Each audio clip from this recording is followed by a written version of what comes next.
Alright, here we go with all these tabs across the top. I have 1, 2, 3, 4, 5, and 6. I will be presenting all 6 of these tabs to you because I thought that all people should probably know about these subjects when it comes to marijuana.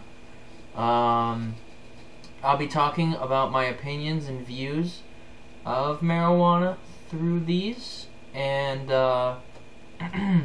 what we should take from it and what we shouldn't take from this. And of course, you're always entitled to your own opinion.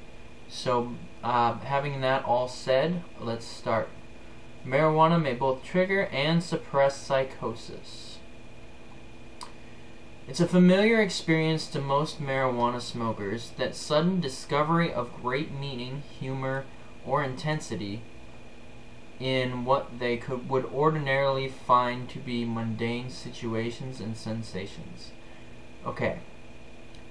To me, that means that smoking marijuana, giving discovery of great meaning, would ultimately make me want to try it.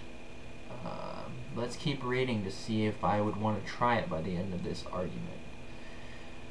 It's part of why people seek out marijuana, but this undue attention is what usually seems insignificant.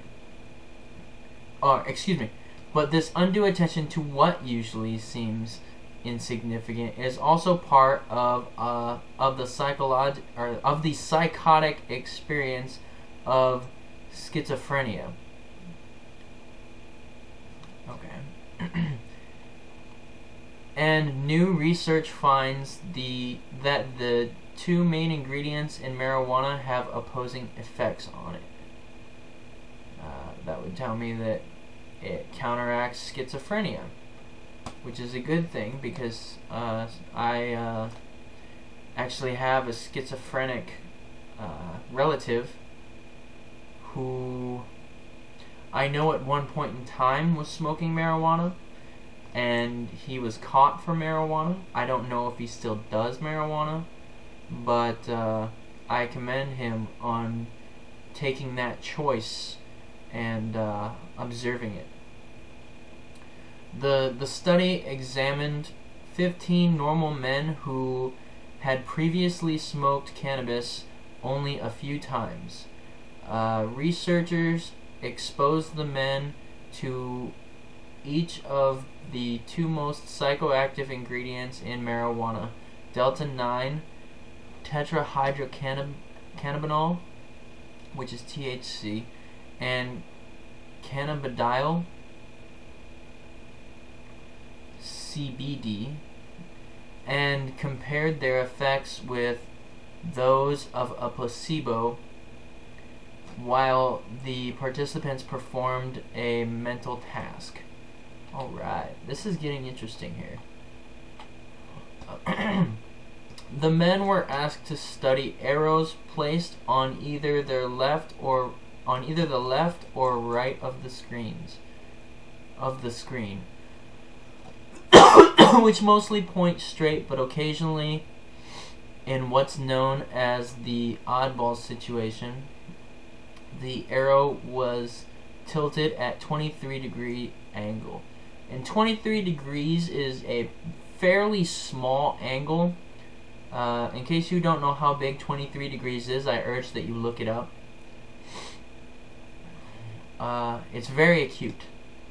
The participants' brains were scanned while they identified which direction the arrows were pointing in, so scientists could determine which parts of the brain were affected by marijuana's active ingredients.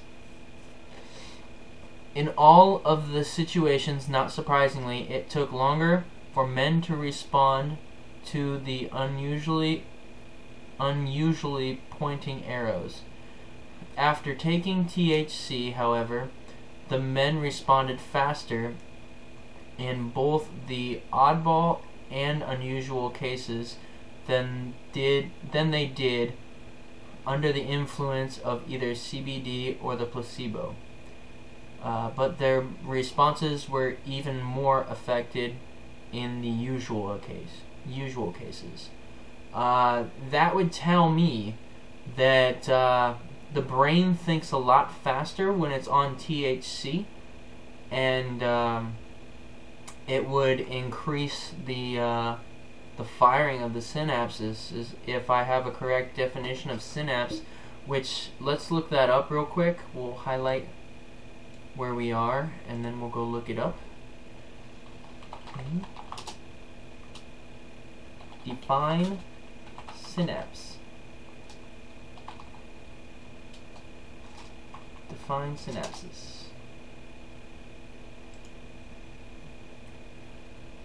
A condensed version of text, blah blah blah, we don't want that. A concise outline or survey of the subject, no, we don't want that either. We want biology.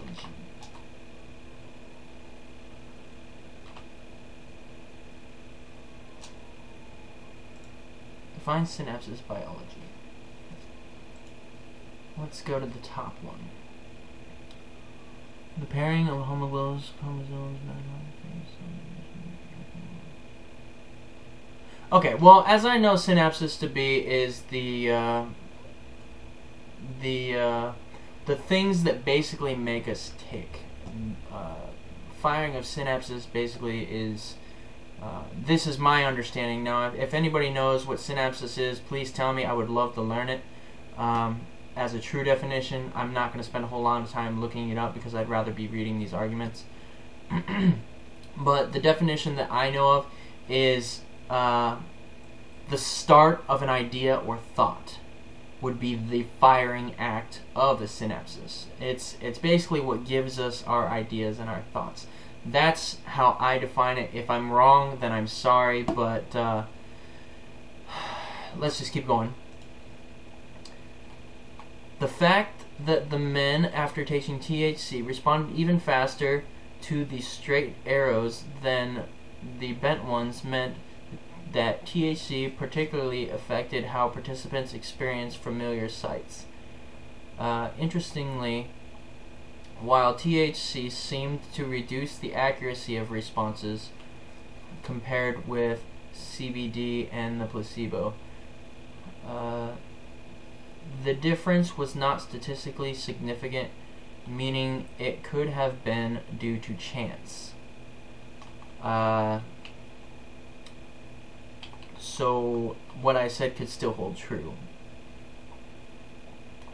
There's more on why pot smokers are paranoid. We don't really need to read that because we know that pot smokers are primarily paranoid because of the government and things that have to do with the government, I'm assuming. Like laws and legislation and all that bullshit. The